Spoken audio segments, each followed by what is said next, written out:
le bal, j'ai décidé d'inviter Éléonore Slama, adjointe à la mairie du 12e arrondissement de Paris, en charge du logement et de la lutte contre les inégalités et du quartier Bel Air Nord.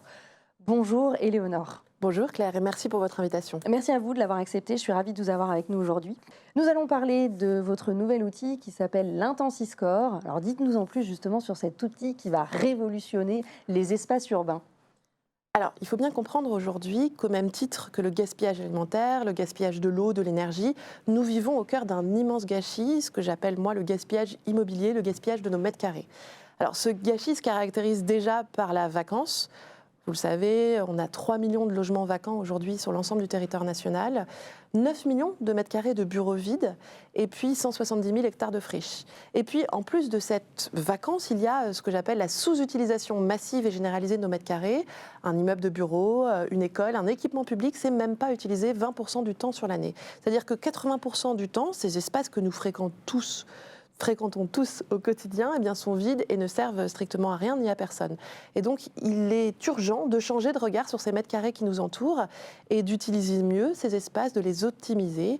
Et c'est pour ça que j'ai créé avec un certain nombre d'acteurs l'Intensiscore, qui est donc la première échelle de mesure de l'usage des bâtiments et des espaces, avec l'objectif de rendre visible ce gaspillage, d'objectiver les choses pour pouvoir mieux le combattre. Vous dites, nous vivons au cœur d'un immense gâchis immobilier et personne ou presque n'en a réellement pris la mesure. Oui. Est-ce qu'aujourd'hui, en 2025, il y a encore du monde qui sont complètement dans le brouillard et qui ne se rendent pas compte de tout ce gâchis de l'immobilier, que ce soit tertiaire ou public ? Tout à fait. On n'en a pas pris la mesure, c'est vraiment le problème aujourd'hui et c'est pour ça que je porte ce plaidoyer avec un livre que j'ai sorti récemment qui s'appelle « En finir avec le gâchis des mètres carrés, plaidoyer pour l'intensité d'usage ». L'idée, c'était vraiment de mettre en lumière ce gâchis-là, ce gaspillage qui se caractérise encore une fois par cette vacance, mais aussi par cette sous-utilisation qui est encore trop méconnue. Et pourtant, si on utilisait par exemple nos écoles pour d'autres usages pendant les vacances scolaires ou les week-ends, ça nous amènerait des bénéfices très importants et c'est ce que nous essayons de faire sur certains territoires d'ores et déjà aujourd'hui. Il est vraiment temps de prendre la mesure de ce gaspillage et de lutter contre.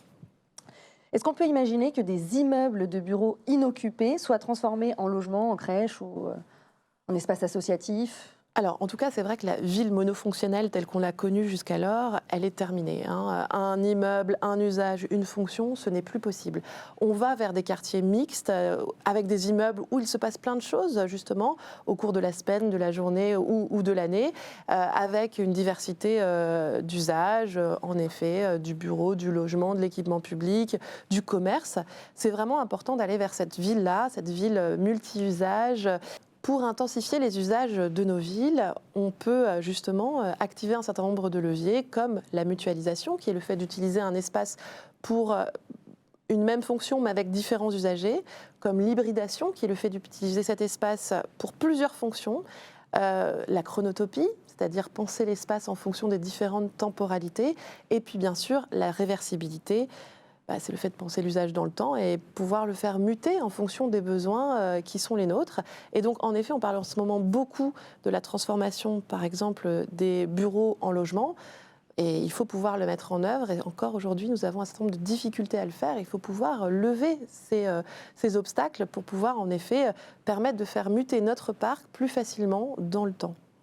Alors l'Intensiscore, cet outil justement qui permettrait d'évaluer le potentiel des espaces inutilisés, concrètement, comment il fonctionne et comment vous est venue cette idée ?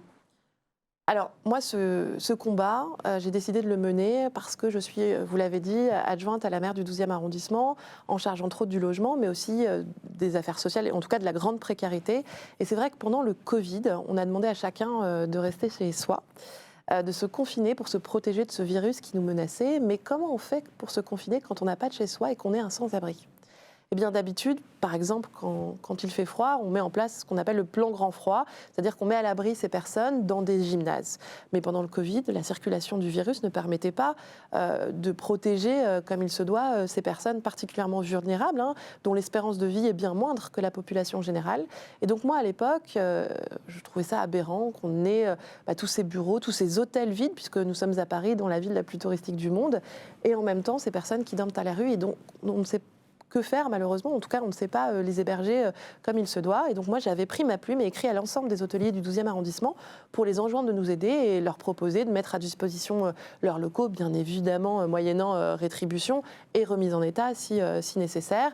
Quelques-uns m'avaient répondu. Et c'est vraiment le point de départ de mon engagement où je me suis dit non, c'est plus possible. Tous ces espaces-là qui ne servent rien à certains moments de la journée, de l'année ou de la semaine, il faut pouvoir mieux les utiliser. Et c'est comme ça que m'est venue cette idée. Mais encore une fois, pour pouvoir bien combattre un phénomène, il faut d'abord le connaître. Et c'est vraiment l'objectif de l'Intensiscore, c'est de mesurer les choses, donner à voir ce gâchis-là. Et avec tout un tas d'acteurs, et Paris & Co, qui c'est l'acteur qui m'a accompagnée dans cette démarche, nous avons su fédérer autour de nous à la fois le public comme le privé. Dans ce groupement d'acteurs, vous avez la direction de l'immobilier de l'État, vous avez SNCF Immobilier, vous avez la ville de Paris, mais aussi des groupes comme Bouygues Construction et sa filiale Link City, JLL, Novaxia, SFL, mais aussi tout un tas de partenaires, d'experts, comme par exemple le cabinet de notaire Chevreux, comme des urbanistes, des architectes, Sylvain Grisot, Dominique Alba. Nous avons été aussi sollicités des assureurs, des avocats, des pompiers, au niveau national, le ministère de l'Intérieur, parce qu'on a tout un volet sur la réglementation incendie, mais aussi des associations qui aujourd'hui essayent d'aller plus loin sur ces enjeux-là. Et ensemble, nous nous sommes fédérés, nous avons financé cet outil-là que nous avons décidé de mettre en œuvre et en place gratuitement pour que chacun puisse l'utiliser. C'est un outil extrêmement pédagogique. Vous répondez à quelques questions en ligne assez simples, tout le monde peut le faire. Et vous allez avoir une idée objectivée de l'utilisation de votre espace. Mais en plus de ça, vous allez pouvoir faire varier l'utilisation de cet espace en fonction justement des différents moments de l'année, de la journée ou de la semaine. Et vous allez avoir des propositions pour aller plus loin, pour mieux utiliser cet espace demain. Donc c'est un outil qui mesure assez rapidement, visiblement, à travers un questionnaire. En 15 minutes, vous allez avoir une idée objectivée de votre espace. Et grâce au guide, eh bien, on a aussi un conseil qui nous est donné, ou plusieurs conseils. Vous allez pouvoir aller plus loin, vous allez pouvoir justement intensifier les usages de votre espace. On a décidé tout simplement de mettre à plat un certain nombre de difficultés que chacun de nous rencontre quand on veut aller plus loin pour mieux utiliser un espace. Donc des freins juridiques, assurantiels, réglementaires, etc., techniques. Et on a mis ces freins sur la table et on s'est dit, mais OK, comment on fait pour les lever? Comment on fait pour donner à chacun les clés pour agir? Donc on a décrypté ça dans ce guide qui est par ailleurs téléchargeable de manière ad hoc et qui, encore une fois, mis à disposition de tous gratuitement. Vous pouvez vous en emparer, c'est vraiment fait pour ça. Nous avons levé ces freins-là et vous avez des solutions et des exemples aussi, parce qu'il est important de montrer que tout ça est possible. Encore une fois, sur ces sujets, rien n'est à inventer, mais tout reste à faire. Et c'est vraiment entre nos mains, on peut agir et je vous enjoins vraiment à le faire. Et quand vous dites des exemples concrets? Des exemples concrets de bureaux, par exemple, qui sont aujourd'hui intensifiés. Je pense à Metal 57, qui est le siège de BNP Paribas Real Estate, qui a en son sein une rue intérieure ouverte à toutes et tous et qui est bardée tout un tas de services et de commerces, de restaurants. Et chacun peut y aller et profiter de ces espaces. Je pense également au siège de Novaxia, station 45, dans le 15e arrondissement de Paris, qui se transforme en tiers-lieu associatif le soir et le week-end, qui accueille tout un tas d'associations pour réaliser tout un tas d'opérations, de séminaires, d'événements, etc. Et c'est vraiment extrêmement vertueux, parce que sinon ce serait inutilisé, ça ne servirait à rien ni à personne. Alors, il est important de noter que le secteur tertiaire en France, ça représente une superficie chauffée totale d'1 milliard de mètres carrés. Ça consomme un tiers de l'énergie totale française et ça émet un tiers des gaz à effet de serre. La réutilisation du bâti existant, c'est aussi donc un enjeu écologique. Tout à fait. Est-ce aussi une manière de lutter contre l'artificialisation des sols en exploitant mieux les surfaces déjà construites ? En effet, aujourd'hui, le monde de la fabrique urbaine fait plein d'efforts pour se décarboner. Et c'est très bien, et bravo à eux, et je les encourage à continuer, bien évidemment, dans leur effort pour mettre plus de matériaux biosourcés, géosourcés, de la construction hors site, etc. etc. Mais il n'en reste pas moins que même le plus décarboné des mètres carrés construits sera toujours un mètre carré de trop s'il n'est pas ou pas assez utilisé. Et c'est vraiment ça, l'intensification des usages. C'est d'abord se dire, on a un espace qui est là, qui est artificialisé, qui existe, et si on l'utilisait un petit peu mieux, 10, 15, 20, 30% du temps en plus, ça nous permettrait d'économiser autant de surface à construire demain. Et on le sait aujourd'hui, l'artificialisation des sols est un phénomène encore très important. C'est 4 à 5 stades de foot toutes les heures qui continuent aujourd'hui à être artificialisés en France. Et on sait les dégâts que cela peut donner. On l'a vu encore récemment en Espagne avec les inondations terribles et absolument dramatiques. C'est urgent. L'intensification urbaine, est-ce qu'elle peut être aussi un levier pour lutter contre les inégalités territoriales ? Alors oui, c'est un vrai sujet aujourd'hui. On dit la France est archipilisée, fracturée. Il y a de vraies différences territoriales entre les grandes métropoles et des territoires avec des villes moyennes ou plus ruraux.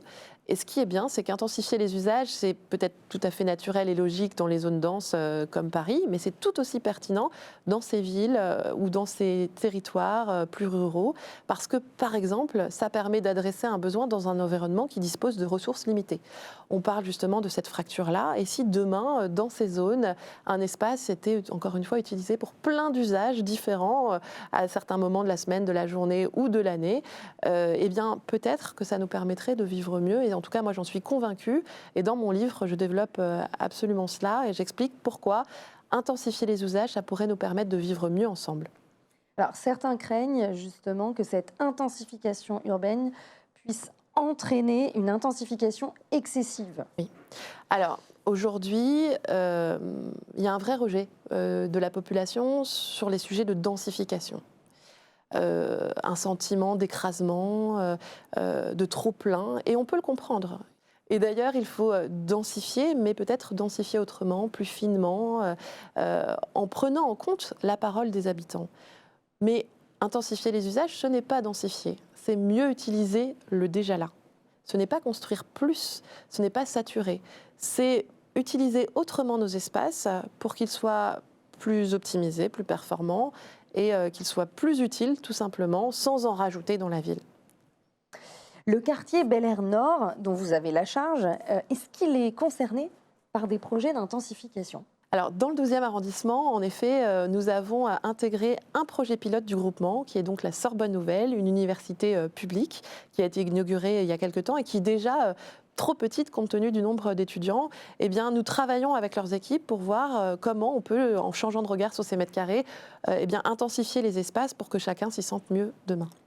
Quels sont les prochains développements prévus pour l'Intensiscore ? Alors, l'objectif de l'Intensiscore, c'est vraiment que chacun puisse s'en emparer.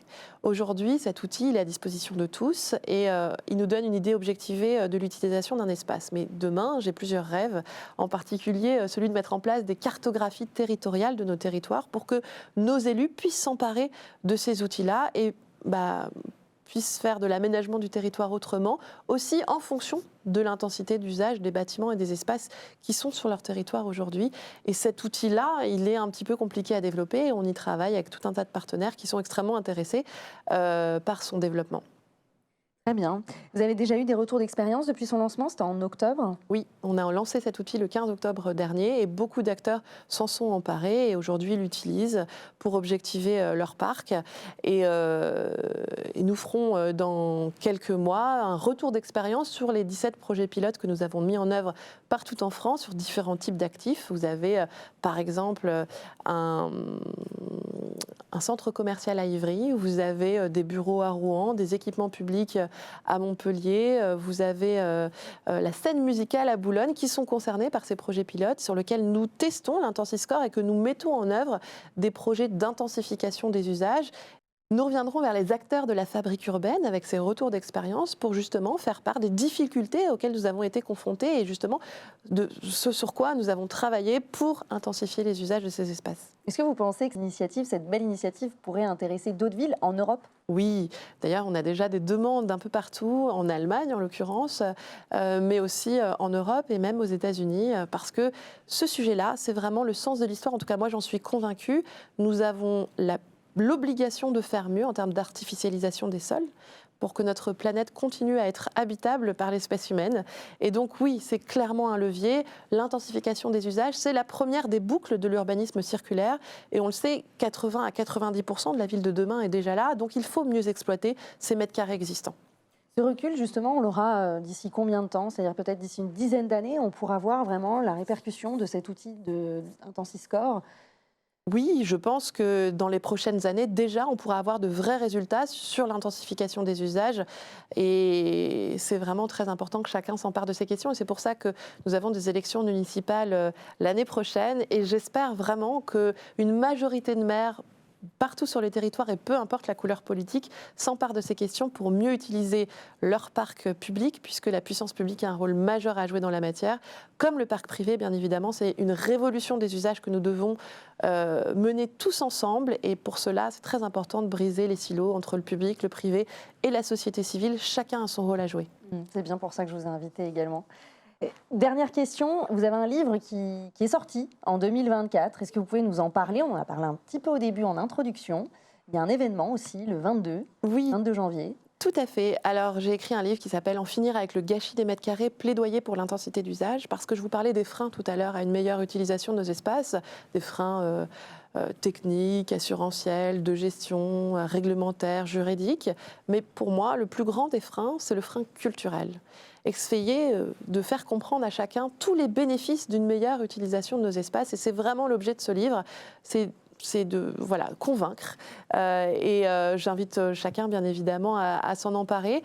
Où est-ce qu'on peut le trouver dans toutes les plateformes. Il est disponible très facilement.